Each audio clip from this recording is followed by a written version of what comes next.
2 ವರ್ಷಗಳ ನಂತರ in Paris.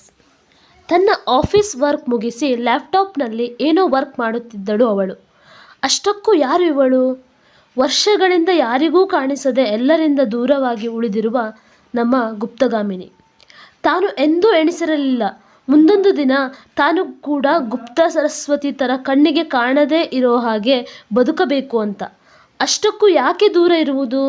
ತನ್ನವರ ಖುಷಿಗಾಗಿ. ಯಾರು ತನ್ನವರು? ತನ್ನವರು ಅಂದರೆ ಕಷ್ಟದಲ್ಲಿ ಜೊತೆ ಇರೋರು ಅಲ್ವಾ? ಆದರೆ ಅವರು ಯಾರೂ ಇವಳೊಂದಿಗೆ ಇಲ್ಲವಲ್ಲ. ತಾನೇ ಮಾಡಿದ ತಪ್ಪುಗಳಿಗೆ ಅವರು ದೂರ ಆಗಿರುವರು. ಅವರ ಮೇಲೆ ತಪ್ಪು ಹೊರಿಸುವುದು ತಪ್ಪು ಅನ್ನೋದು ಇವಳ ಅಭಿಪ್ರಾಯ. ಅರೆ, ಇವಳು ಸಾಯಲಿಲ್ವಾ ಅನ್ನೋದು ನಿಮ್ಮ ಪ್ರಶ್ನೆ ಅಲ್ವಾ?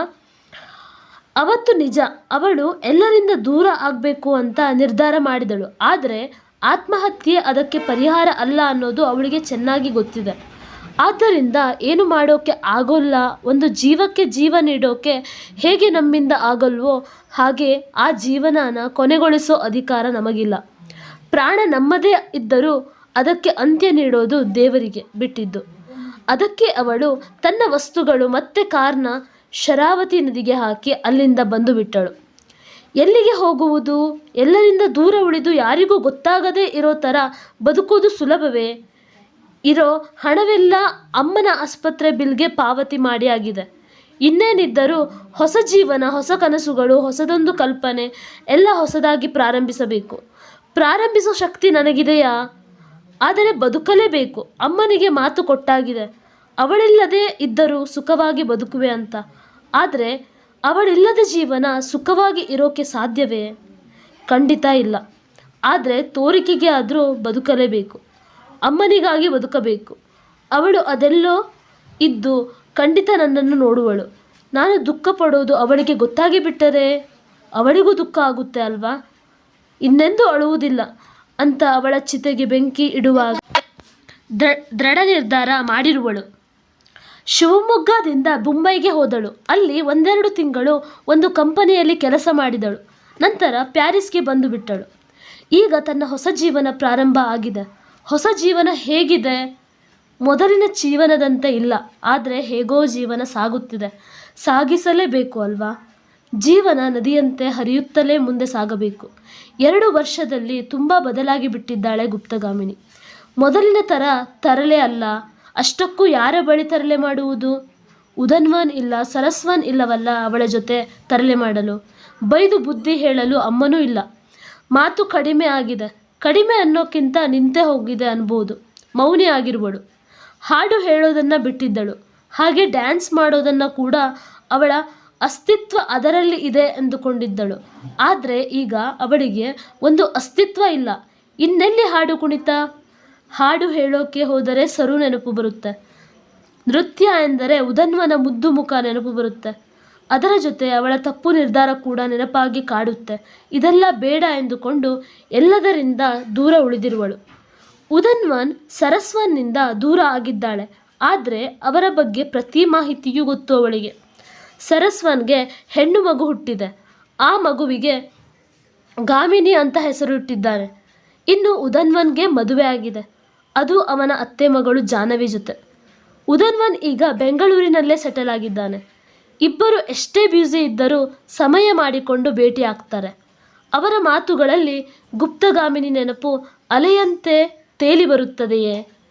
ಖಂಡಿತ ನೆನಪು ಇರುತ್ತೆ. ಮರೆಯೋಕೆ ಅವಳೇನು ವಸ್ತು ಅಲ್ಲ, ಜೀವದ ಗೆಳತಿ.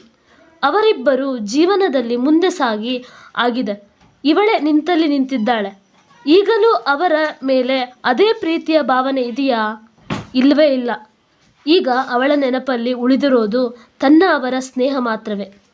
ಈಗ ಅವಳು ಪ್ರೀತಿ ಮಾಡಿದ ಸಖರು ಅಲ್ಲ, ಕಾಳಜಿ ಮಾಡುವ ಆತ್ಮೀಯ ಸ್ನೇಹಿತರಾಗಿ ಉಳಿದಿರುವರು ಅವಳ ಸ್ಮೃತಿಯಲ್ಲಿ. ತನ್ನ ಮೌನಕ್ಕೆ ಅಕ್ಷರ ಹೊಸ ರೂಪ ಕೊಟ್ಟಿದ್ದಾಳೆ. ತನ್ನ ಮನದಾಳದ ಮಾತನ್ನು ಬರವಣಿಗೆ ರೂಪದಲ್ಲಿ ವ್ಯಕ್ತಪಡಿಸುತ್ತಿದ್ದಾಳೆ. ಹೌದು, 1-2 ಪುಸ್ತಕ ಬರೆದಿದ್ದಾಳೆ. ಹಾಗೆ ಮ್ಯಾಗಝೀನ್ನಲ್ಲಿ ಒಂದು ಕಾದಂಬರಿ ಬರೆಯುತ್ತಿದ್ದಾಳೆ. ವಾರಕ್ಕೆ 1 ಸಂಚಿಕೆ ಬರೆದು ಕಳಿಸುತ್ತಿದ್ದಾಳೆ. ಇವಳು ನದಿ ಅನ್ನೋ ಪೆನ್ ನೇಮ್ನಲ್ಲಿ ಬರೆಯುತ್ತಿದ್ದಾಳೆ. ಒಮ್ಮೆ ಯಾವುದೋ ಸಂದರ್ಭದಲ್ಲಿ ಪರಿಚಯ ಆಗಿದ್ದ ಆಕಾಶ್ ಅನ್ನೋ ವ್ಯಕ್ತಿಯ ಜೊತೆ ಅಷ್ಟೇ ಅವಳು ಕಾಂಟ್ಯಾಕ್ಟ್ನಲ್ಲಿ ಇರೋದು. ಅವನಿಗೆ ಮಾತ್ರ ಇವಳ ಬಗ್ಗೆ ಗೊತ್ತಿರೋದು. ಅವನೇ ಇವಳ ಬರವಣಿಗೆ ಪ್ರಕಟಣೆ ಆಗೋಕೆ ಸಹಾಯ ಮಾಡ್ತಿದ್ದಾನೆ. ಈ ಪ್ರಪಂಚದಲ್ಲಿ ಇರುವ ಏಕೈಕ ಬಂಧು ಅವನು. ಇದಿಷ್ಟು ಅವಳ ಈಗಿನ ಜೀವನ. ಮುಂದೆ ಏನು ಅನ್ನೋ ಪ್ರಶ್ನೆ ಅವಳಿಗೆ ಸದ್ಯಕ್ಕೆ ಇಲ್ಲ. ಜೀವನ ಬಂದಂತೆ ಸ್ವೀಕರಿಸಬೇಕು ಅನ್ನೋ ಪಾಠನ ಬಹು ಸಮಯಗಳ ಹಿಂದೆಯೇ ಕಲಿತಿದ್ದಾಳೆ ಅವಳು. ಲ್ಯಾಪ್ಟಾಪ್ನಲ್ಲಿ ವರ್ಕ್ ಮಾಡುತ್ತಿದ್ದವಳ ಕೆಲಸಕ್ಕೆ ಅಡ್ಡಿ ಮಾಡಿದ್ದು ಫೋನ್ ಕರೆ. ಅದು ಆಕಾಶ್ನಿಂದ ಬಂದಿದ್ದು. ಹಲೋ ಆಕಾಶ್, ಏನು ಮಾಡ್ತಿದೀಯಾ? ಇನ್ನೂ ಮಲಗಿಲ್ವಾ? ಅಲ್ಲಿ ಟೈಮ್ 10 ಗಂಟೆ ಆಗಿರಬೇಕು ಅಲ್ವಾ ಎಂದಳು ಗುಪ್ತ. ಹೂಮಾ, ಆದರೆ ಏನು ಮಾಡೋದು, ನೀನು ಇನ್ನೂ ಮ್ಯಾಗ್ಝಿನ್ಗೆ ಕಳಿಸಬೇಕಾದ ಸಂಚಿಕೆ ಕಳಿಸಿಲ್ಲ, ಸೊ ಅದಕ್ಕೆ ಫೋನ್ ಮಾಡಿದೆ. ಯಾವಾಗ ಕಳಿಸುವೆ ಎಂದನು ಆಕಾಶ್. ಸಾರಿ, ಎಡಿಟ್ ಮಾಡ್ತಾ ಇದ್ದೆ, ಇವಾಗ ಕಳಿಸ್ತೀನಿ. ಇನ್ನು ನಾಡಿದ್ದು ಅಲ್ವಾ ಹಾಕೋದು, ಯಾಕೆ ಅರ್ಜೆಂಟ್ ಮಾಡ್ತೀಯಾ ನೀನು ಎಂದಳು ಗುಪ್ತ. ಹೌದು, ನಾಡಿದ್ದೇ ಕಳಿಸೋದು, ಆದರೆ ನಮ್ಮ ಮ್ಯಾಗ್ಝಿನ್ ಮೇನ್ ಎಡಿಟರ್ ಕೇಳಿದ್ರು, ಅದಕ್ಕೆ ಇವತ್ತು ಕಳಿಸು ಅಂತ ಹೇಳಿದ್ದು ಎಂದನು ಆಕಾಶ್. ಸರಿಪಾ, ಕಳಿಸುವೆ ಎಂದು ಹೇಳಿ ಫೋನ್ ಕಟ್ ಮಾಡಿದಳು. ಅವನಿಗೆ ಕಳಿಸಬೇಕಾದ ಸಂಚಿಕೆ ಕಳಿಸಿ ಲ್ಯಾಪ್ಟಾಪ್ ನೋಡುತ್ತಾ ಕೂರ್ತಿದ್ದಳು. ಸೋಷಿಯಲ್ ಮೀಡಿಯಾ ದಿನ ದೂರ ಉಳಿಯಬೇಕು ಅಂದರೂ ಈ ಬರವಣಿಗೆಯಿಂದ ಓದುಗರು ಬೆಂಬಲಿಗರು ಜಾಸ್ತಿ ಆಗಿದ್ದರಿಂದ ಇವಳ ಬಗ್ಗೆ ಮಾಹಿತಿ ಕೇಳುತ್ತಿದ್ದರು. ಅದಕ್ಕೆ ಅಂತ ನದಿ ಅನ್ನೋ ನೇಮ್ನಲ್ಲಿ ಒಂದು FB ಅಕೌಂಟ್ ತೆರೆದಿದ್ದಳು. ಜಾಸ್ತಿ ಆ ಅಕೌಂಟ್ ಯೂಸ್ ಮಾಡದೇ ಇದ್ದರೂ ಆಗೊಮ್ಮೆ ಈಗೊಮ್ಮೆ ಪೋಸ್ಟ್ ಹಾಕುತ್ತಿದ್ದಳು. ಫಾಲೋವರ್ಸ್ ತುಂಬ ಜನ ಇದ್ದರು ಇವಳಿಗೆ. ಮೆಸೆಂಜರ್ನಲ್ಲಿ ಮೆಸೇಜ್ಗಳ ರಾಶಿಯೇ ಇರುತ್ತಿತ್ತು. ಇವತ್ತು ಬಿಡುವಿದ್ದ ಕಾರಣ ಮೆಸೇಜ್ಗಳನ್ನು ನೋಡುತ್ತಾ ಕುಳಿತಿದ್ದಳು. ಕಡಲು ಅನ್ನೋ ಅಕೌಂಟ್ನಿಂದ ಮೆಸೇಜ್ ಬಂದಿತ್ತು. ಏನು ಮೆಸೇಜ್ ಇರಬಹುದು ಅಂತ ನೋಡಿದರೆ ಇವಳ ಕಾದಂಬರಿ ಓದಿ ಅದಕ್ಕೆ ಕಮೆಂಟ್ ಮಾಡಿರೋದು, ಹಾಗೆ ಕೆಲವು ಸಲಹೆ ನೀಡಿರೋದು. ಅವರು ಸಲಹೆ ನೀಡಿರೋದನ್ನು ನೋಡಿದರೆ ಗೊತ್ತಾಗುತ್ತೆ ಯಾರೋ ಸಾಹಿತ್ಯದಲ್ಲಿ ಆಸಕ್ತಿ ಹಾಗೆ ಸಾಹಿತ್ಯದ ಬಗ್ಗೆ ತಿಳಿದುಕೊಂಡಿರೋರು ಅಂತ. ಯಾರು ಇವರು ಅಂತ ನೋಡಿದರೆ ಅದೆಷ್ಟೋ ಕಾದಂಬರಿಗಳನ್ನು ಹಾಗೆ ಪುಸ್ತಕಗಳನ್ನು ಬರೆದಿರೋ ಖ್ಯಾತ ಬರಹಗಾರ ಅವರು. ಅವರ ಒಂದು ಕಾದಂಬರಿ ಓದಿರುವಳು. ತುಂಬ ಇಷ್ಟ ಕೂಡ ಆಗಿತ್ತು ಇವಳಿಗೆ. ತುಂಬ ಜನ ಫಾಲೋವರ್ಸ್ ಹೊಂದಿರೋ ಅವರು ಇವಳನ್ನು ಫಾಲೋ ಮಾಡ್ತಿದ್ದಾರೆ ಅಂದರೆ ಖುಷಿಯಾಗುತ್ತೆ ಅಲ್ವಾ? ಅದೇ ಖುಷಿಯಲ್ಲಿ ಅವರಿಗೆ ರಿಪ್ಲೈ ಮಾಡಿದಳು. ಧನ್ಯವಾದಗಳು ಸರ್, ನಿಮ್ಮ ಸಲಹೆಗಳನ್ನು ಮುಂದಿನ ಕಥೆಗಳಲ್ಲಿ ಅಳವಡಿಸಿಕೊಳ್ಳುವೆ. ಹಾಗೆ ನನ್ನ ಕಥೆಗಳನ್ನು ಓದಿದ್ದಕ್ಕೆ ಧನ್ಯವಾದಗಳು ಅಂತ ತಕ್ಷಣ ರಿಪ್ಲೈ ಬಂತು. ವೆಲ್ಕಮ್, ತುಂಬ ಚೆಂದ ಬರೆಯುತ್ತೀರಿ, ಅದಕ್ಕೆ ಕೆಲವು ಸಲಹೆ ನೀಡಿದೆ ಅಷ್ಟೆ. ಒಂದು ಪ್ರಶ್ನೆ ಕೇಳಬಹುದೇ? ಕೇಳಿ ಸರ್. ಯಾಕೆ ನೀವು ಬರೆದಿರುವ 2 ಕಾದಂಬರಿಗಳನ್ನು ದುಃಖಾಂತ್ಯ ಮಾಡಿರುವುದು, ಅದರಲ್ಲೂ ಯಾವ ಕಡಲ ಸೇರುವುದು ಈ ಪ್ರೀತಿ ಕಾದಂಬರಿ ಅಂತ್ಯ ಅಂತೂ ತುಂಬ ಬೇಸರ ತರಿಸಿತು. ಕಥಾನಾಯಕಿಯ ಜೀವನ ಆ ರೀತಿ ಅಂತ್ಯ ಆಗಬಾರದಿತ್ತು ಎಂದನು ಅವನು. ಎಲ್ಲ ಕಥೆಗಳು ಹ್ಯಾಪಿ ಎಂಡ್ ಇರಬೇಕು ಅಂದರೆ ಹೇಗೆ ಸರ್? ನೀವು ಬರೆದಿರುವ ಹರಿದು ಹೋದಳು ನದಿಯಾಗಿ ಆ ಸ್ಟೋರಿ ದುಃಖಾಂತ್ಯ ಇದೆ ಅಲ್ವಾ? ಹೀರೋಗೆ ಅವಳು ಸಿಗುವುದೇ ಇಲ್ಲ. ನೀವು ಏಕೆ ಹಾಗೆ ಅಂತ್ಯ ಮಾಡಿದಿರಿ? ಮರು ಪ್ರಶ್ನೆ ಮಾಡಿದಳು ಗುಪ್ತ. ಆ ಸ್ಟೋರಿ ದುಃಖಾಂತ್ಯ ಇಲ್ಲ, ಅದು ಓಪನ್ ಎಂಡಿಂಗ್ ಇದೆ. ಓದುಗರ ಇಚ್ಛೆಗೆ ಅಂತ್ಯ ಬಿಟ್ಟಿರೋದು. ಅದು ಅಲ್ಲದೆ ಆ ಸ್ಟೋರಿ ಬರೆದು 5-6 ವರ್ಷಗಳೇ ಕಳೆದಿವೆ ಎಂದನು ಕಡಲು. ಹೌದಾ? ಒಂದು ಪ್ರಶ್ನೆ, ಆ ಸ್ಟೋರಿ ನಿಮ್ಮ ಸ್ಟೋರಿಯಾ? ಕುತೂಹಲಕ್ಕೆ ಕೇಳಿದೆ ಅಷ್ಟೇ ಎಂದಳು. ಹೌದು ಎನ್ನಬಹುದು, ಇಲ್ಲ ಎಂದರೂ ತಪ್ಪಿಲ್ಲ ಎಂದನು. ಯಾಕೆ ಸರ್ ಹಾಗೆ ಹೇಳ್ತೀರಾ? ಅದು ಏನೋ ನೋಡಿ ನಮ್ಮ ಫೇವ್ರೇಟ್ ಕಾದಂಬರಿಕಾರರು ಬರೆದ ಸ್ಟೋರಿಗಳು ಅವರದ್ದೇ ಏನೋ ಅನ್ನೋ ಥರ ಅನಿಸಿಬಿಡುತ್ತೆ, ಅದಕ್ಕೆ ಹಾಗೆ ಕೇಳಿದ್ದು ಎಂದಳು. ಅದು ಸಹಜ ಬಿಡಿ, ಒಮ್ಮೊಮ್ಮೆ ಹಾಗೆ ಅನಿಸುತ್ತೆ. ಬರೆಯುವ ಒಂದಿಲ್ಲೊಂದು ಘಟನೆಗಳನ್ನು ಅನುಭವಿಸಿರುತ್ತಾನೆ, ಅದರ ಜೊತೆ ಕಲ್ಪನೆ ಕೂಡ ಸೇರಿರುತ್ತೆ ಅಲ್ಲವೇ ಎಂದನು. ಹೌದು ಸರ್. ನಿಮ್ಮ ಹೆಸರು ತಿಳಿಯಬಹುದೇ ಎಂದಳು ಗುಪ್ತ. ಖಂಡಿತ, ಆದರೆ ನನ್ನ ಹೆಸರು ಹೇಳುವೆ, ಅದಕ್ಕೂ ಮುಂಚೆ ನಿಮ್ಮ ಹೆಸರು ಹೇಳಬಹುದಾ ಎಂದನು. ಬೇಡ ಬಿಡಿ, ನಾನು ನದಿಯಾಗಿಯೇ ಇರುವೆ ಎಂದಳು. ಒಳ್ಳೆಯದು, ನೀವು ನದಿಯಾಗಿಯೂ ನಾನು ಕಡಲಾಗಿ ಇರ್ತೀನಿ. ಈ ನದಿಯ ಹುಟ್ಟು ಎಲ್ಲಿ ಅಂತ ತಿಳಿಯಬಹುದೇ? ಮಲೆನಾಡಿನ ಒಂದು ಪ್ರದೇಶದಲ್ಲಿ, ಆದರೆ ಸದ್ಯಕ್ಕೆ ಮಲೆನಾಡು ತೊರೆದಿರುವವಳು ಈ ನದಿ ಎಂದಳು ಗುಪ್ತ. ನದಿ ಹುಟ್ಟಿದ ಸ್ಥಳ ಬಿಟ್ಟು ಕಡಲ ಕಡೆ ಸಾಗಲೇಬೇಕು. ಈಗ ಯಾವ ಕಡಲ ಸೇರಿರುವುದು ಈ ನದಿ ಕೇಳಿದ ಕಡಲು. ಈ ನದಿ ಕಡಲನ್ನು ಸೇರಲಿಲ್ಲ, ಹರಿಯುವ ದಾರಿ ಮಧ್ಯ ಎಲ್ಲೋ ಮರೆಯಾಗಿ ಹೋದಳು ಎಂದಳು ಗುಪ್ತ.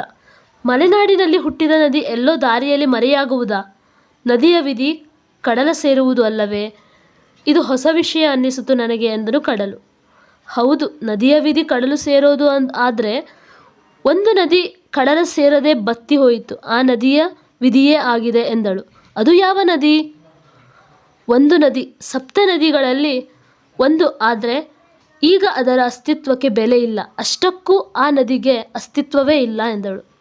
ನೀವು ಹೇಳುತ್ತಿರೋದು ಸರಸ್ವತಿ ಅಂದರೆ ಗುಪ್ತಾ ಸರಸ್ವತಿ ನದಿಯ ಬಗ್ಗೆ ಅಲ್ವಾ? ಹೌದು, ಅದೇ ನದಿಯ ಬಗ್ಗೆ ಹೇಳಿದ್ದು. ಆ ನದಿಯ ಥರವೇ ನನ್ನ ಜೀವನ ಇರೋದು ಎಂದಳು. ನೀವು ಆ ನದಿಯ ಬಗ್ಗೆ ಪೂರ್ತಿ ಓದಿಲ್ಲ ಅನಿಸುತ್ತೆ. ಸರಸ್ವತಿ ನದಿ ಹಿಂದೆ ಸಮೃದ್ಧವಾಗಿ ಹರಿಯುತ್ತಿತ್ತು. ಆ ನದಿಯು ಕಡಲನ್ನು ಸೇರಿತ್ತು. ಅದು ದ್ವಾರಕಾ ನಗರದ ಬಳಿ ಸಮುದ್ರ ಸೇರುತ್ತಿತ್ತು ಅಂತೆ. ಈಗ ಅದರ ಹರಿವಿನ ಬಗ್ಗೆ ಮಾಹಿತಿ ಇಲ್ಲ, ಆದರೆ ಅವಳು ಗುಪ್ತಗಾಮಿನಿ ಆಗಿ ಇಂದಿಗೂ ಹರಿಯುತ್ತಿದ್ದಾಳೆ ಅನ್ನೋದು ಎಲ್ಲರ ನಂಬಿಕೆ. ಹಾಗೆ ತ್ರಿವೇಣಿ ಸಂಗಮದ ಬಗ್ಗೆ ಕೇಳಿದ್ದೀರಿ ಅಲ್ಲವೇ? 3 ನದಿಗಳ ಸಂಗಮ. ಆ ನದಿಗಳು, ಒಂದು ಗಂಗಾ ಅನ್ನೋದು, ಇನ್ನೊಂದು ಯಮುನಾ, ಆದರೆ ಇನ್ನೊಂದು ನದಿ ಹರಿವು ಯಾರಿಗೂ ಕಾಣುವುದಿಲ್ಲ. ಆದರೆ ಆ ನದಿ ಅಂದರೆ ಸರಸ್ವತಿ ನದಿ, ಅಲ್ಲಿ ಸೇರುವಳು ಅನ್ನೋದು ಉಲ್ಲೇಖ ಇದೆ. ಅಲ್ಲಿಂದ 3 ನದಿಗಳು ಕಡಲನ್ನು ಸೇರುತ್ತವೆ ಅಲ್ಲವೇ? ಅಲ್ಲಿಗೆ ಸರಸ್ವತಿ ನದಿ ಕೂಡ ಕಡಲು ಸೇರುವ ನದಿ ಅಂತಾಯಿತು ಎಂದನು. ಓ, ಹೀಗೊಂದು ಉಲ್ಲೇಖ ಇದೆಯಾ? ಆದರೆ ಎಲ್ಲ ನದಿಗಳು ಸಮುದ್ರ ಸೇರುತ್ತವೆ ಅಲ್ಲವೇ? ಇರಬಹುದು ಬಿಡಿ ಎಂದಳು. ಅವಳಿಗೆ ನದಿಯ ಬಗ್ಗೆ ಕೇಳೋಕ್ಕಿಂತ ತನ್ನ ಜೀವನದ ನಡೆದಿರೋದೇ ಗೊತ್ತಿಲ್ಲ. ಏನಾದರೂ ಆಗಲಿ, ತನ್ನ ಪ್ರೀತಿ ಅಂತೂ ಕಡಲನ್ನು ಸೇರಿಲ್ಲ ಅನ್ನೋದು ನಿಜ. ಯಾಕೆ, ಬೋರ್ ಆಯಿತಾ ನಾನು ಮಾತಾಡಿದ್ದು? ತುಂಬ ಮಾತಾಡಿದೆ ಅನಿಸುತ್ತೆ ಎಂದನು. ಇಲ್ಲ, ನಿಮ್ಮಿಂದ ಹೊಸ ವಿಷಯ ಕಲಿತೆ ಅನ್ನಿಸ್ತು ಬಿಡಿ. ಸರಿ, ಮತ್ತೆ ಸಿಗುವ, ಟೈಮ್ ಆಯಿತು, ಮಲಗಬೇಕು, ನೀವು ಮಲಗಿ ಎಂದನು. ಇಷ್ಟು ಬೇಗ ಮಲಗೋದಾ ಎಂದಳು ಗುಪ್ತ. ಬೇಗ? 12 ಗಂಟೆ ಆಗಿದ್ದು, ಇದು ಬೇಗ ಅನಿಸುತ್ತಾ ಎಂದನು. ಹೌದಲ್ವಾ, ನಾನು ಟೈಮ್ ನೋಡಲಿಲ್ಲ ಎಂದಳು. ಅವನಿಗೆ ಬಾಯ್ ಹೇಳಿದಳು. ಪ್ಯಾರಿಸ್ನಲ್ಲಿ ಇನ್ನೂ 9 ಗಂಟೆ ಆಗಿತ್ತು. ಅಡುಗೆ ಮಾಡಬೇಕು ಅಂತ ಅಡುಗೆ ಮನೆ ಕಡೆಗೆ ಹೊರಟಳು. ಏನು ಮಾಡೋದು ಅಡುಗೆ? ಚಿತ್ರಾನ್ನ ಮಾಡುವ ಅಂತ ಅಂದುಕೊಂಡಳು. ಅಡುಗೆ ಮಾಡುತ್ತಿರುವೊಳಗೆ ತನ್ನ ಅಮ್ಮನ ನೆನಪು ಆಯಿತು. ತನ್ನ ಅಮ್ಮ ಯಾವಾಗಲೂ ಹೇಳುತ್ತಿದ್ದಳು, ಅಡುಗೆ ಕಲಿತುಕೋ ಅಂತ. ತಾನು ಆವಾಗ ಏನು ಹೇಳುತ್ತಿದ್ದಳು? ತನ್ನ ಗಂಡ ಅಡುಗೆ ಮಾಡಿ ಕೊಡ್ತಾನೆ ಅಂತ ಅಲ್ವಾ? ಈಗ ಯಾರೂ ಇಲ್ಲ. ಅಡುಗೆ ಮಾಡು ಅಂತ ಅಮ್ಮ ಹೇಳಿದರೆ ಅದೆಷ್ಟು ಪ್ರಶ್ನೆ ಕೇಳುತ್ತಿದ್ದಳು. ಈಗ ಪ್ರಶ್ನೆ ಕೇಳಲು ತನ್ನ ಅಮ್ಮ ಇಲ್ಲ. ಹೇಗೆ ಅಡುಗೆ ಆಗಿದ್ರೂ ತಿನ್ನೋಕೆ ಉದ್ದು ಸರು ಜೊತೆ ಇಲ್ಲ. ಇದೇ ವಿಧಿಯ ಆಟ ಇರಬೇಕು ಎಂದು ಎಣಿಸಿರಲಿಲ್ಲ. ಅವಳ ಬದುಕು ಇಷ್ಟು ಒಂಟಿಯಾಗುತ್ತೆ, ಇಷ್ಟೊಂದು ಪಾಠ ಕಲಿಸುತ್ತೆ ಅಂತ ಆ ದಿನಗಳು ಎಷ್ಟು ಚೆಂದ. ಅವಳನ್ನು ನೆನಪಿಸಿಕೊಂಡರೆ ಇಂದಿಗೂ ಖುಷಿಯಾಗುತ್ತೆ, ಹಾಗೆ ಕಣ್ಣಂಚು ಒದ್ದೆ ಆಗುತ್ತೆ. ಆ ದಿನಗಳು ಮರಳಿ ಬರೋಲ್ಲ, ಅವು ನೆನಪುಗಳು ಮಾತ್ರವೇ. ಗುಪ್ತಗಾಮಿನಿ ನದಿಯನ್ನು ಸೇರುವಳೆ ಎನ್ನುವುದನ್ನು ನಾವು ಮುಂದಿನ ಎಪಿಸೋಡ್ನಲ್ಲಿ ತಿಳಿದುಕೊಳ್ಳೋಣ. ಈ ಕಥೆ ಇಷ್ಟ ಆಗಿದ್ದರೆ ಲೈಕ್ ಮಾಡಿ, ಶೇರ್ ಮಾಡಿ, ಸಬ್ಸ್ಕ್ರೈಬ್ ಮಾಡಿ. Thank you.